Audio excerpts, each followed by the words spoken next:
All right, everybody, Bryce here, coming at you with another real quick crypto market update. And throughout history, it seems like there's decades where nothing happens, and then there's weeks where it feels like decades happen. And this week kind of felt like that. There was so much that happened that was so positive for crypto. The main thing that I think was just, a huge milestone, there's no other way to put it, was the fact that the U.S. Federal Housing Financing Agency, FHFA, they just released new guidance to Freddie Mac and Fannie Mae, the mortgage lending businesses. They just released new guidance, okay, that they have to start including an individual's cryptocurrency in their mortgage qualification application. So what does that mean? Typically, if you buy a house, say you own a bunch of crypto, they'll look at your assets and your debt and your income, but they won't look at your crypto. They'll say it's, no matter if it's $1 million worth of Bitcoin, it's as good as zero to them. So that's a problem, and that's a big problem. So the new chair, the head of the FHFA, I think the guy's named Bill Pulte, and he was appointed, I believe, by Trump in this recent administration. He just came out and gave this huge scathing letter to this administration about the fact that we need to push to make sure that we have equal rights here for crypto holders, essentially. And it's not even like an equal rights thing. I mean, that might not be the right way to put it, but it's just financial soundness and financial logic. If you have $1 million worth of something, you should be able to get qualified based off of that. And so it's pretty interesting what's going on. The fact that we also had the geopolitical tensions that flared up this week and died down this week. It seems like we narrowly maybe averted World War III. And you saw Bitcoin again crash all the way down to the 200-day moving average, which held up as support. The anchored volume weighted average price from the peak, which was a key resistance point that we've been trying to fight through, and it came in as support, so that's really key. Again, that 100K psychological support zone horizontally held up as support. So this is a really, really, really strong market environment. We're running a tight bull flag here, so it's a tight consolidation in a longer term uptrend, okay? We beat the 50-day moving average and the 20-day moving average. Those are our key sort of shorter term to mid-term indicators that we're back in an uptrend, okay? So the consolidation that we've been in is starting to end, and I think new highs are well on the way. And again, it's all kind of tied back to this new guidance from the mortgage industry. I mean, think about it. Think about how many crypto holders are all around the world, or let's just say America, since this is an American policy. And if they wanted to buy a house, they'd have to sell their crypto in order to qualify. That selling would be pressure on the market. They'd have to go to cash. And then they might not even use that cash, right? They just have to show that they have that. And so now what this new guidance is going to do, it's going to allow people to basically get that long-term sort of leverage, if you will, on their crypto. And they won't have to sell in order to be qualified.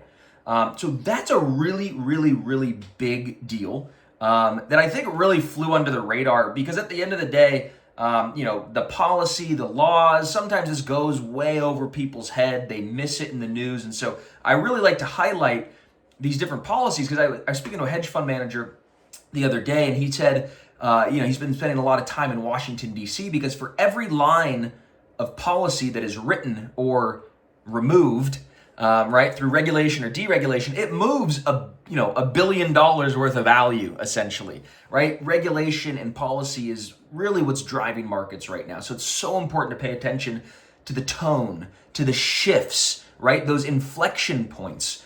And those are what we're going to look back, a year, 2, 10 years from now. We're going to look back, Bitcoin's at $1 million or $10 million per coin. What really drove that price? And we're going to look back and we're going to say it was these policies. It was the Genius Act, right, which is the Stablecoin Act that's getting passed through Senate, through the Congress, the Clarity Act, which is the crypto market structure bill. All of these things are coming to a head right now. In fact, the White House, I think, tweeted out or put out some kind of statement that they're expecting the Clarity Act, which is the crypto market structure bill, to be done by September. So that's coming up. There's a lot of positive momentum, but again, it's these policies. And right now, Bitcoin's volatility is still quite compressed. Its historical volatility, its implied volatility is still really compressed. And so that basically means when there's a lot of compression and volatility, compression begets expansion, right? And so we're not in an expansion phase right now. We're in a compression phase. At some point, that compression becomes unsustainable, right? And it goes to an expansion. And then at some point, that expansion becomes unsustainable and it goes to a compression or a consolidation, right? And so right now, we're in a really, really low volatility market environment, particularly for Bitcoin. Altcoins are always going to be volatile, but Bitcoin's very compressed right now. And we think that this is a great setup for longs, okay? So I think it's a great time to be a buyer of fundamentally strong cryptos because as Bitcoin breaks above that all-time high of $112,000, I think all the other altcoins are going to go into a similarly bullish market environment and have some price discovery to the upside. So I think it's a really good time to be invested in crypto. Again, all of these incredible things that are coming down from Washington, D.C. to our industry, it's just incredible to watch. And I'm so happy to be here and be part of the movement and have been pounding the table for years and years and years to get crypto more adopted. And this is exactly what it takes. And so this is great. I'm excited. I hope you guys are too. And that's your daily crypto market update here. Oh, also, by the way, if you don't already have a subscription to a service where you could get fundamental analysis, technical analysis, news updates, rub elbows with a bunch of other community members and crypto investors and traders. If you don't have that, but you want something like that, well, I've got a treat for you today because for $1, I'll give you a 1-week trial to Crypt Nation where you could come and you could see everything that we're doing behind the scenes, how we're analyzing the markets, how we're crushing, what trades we're making, what trades we're not making, all that good stuff and more. Come meet me, come meet the team of analysts that we have here, and we'll see you inside. Again, click that link. Click that button, $1, 1 week, Crypt Nation. We'll see you inside.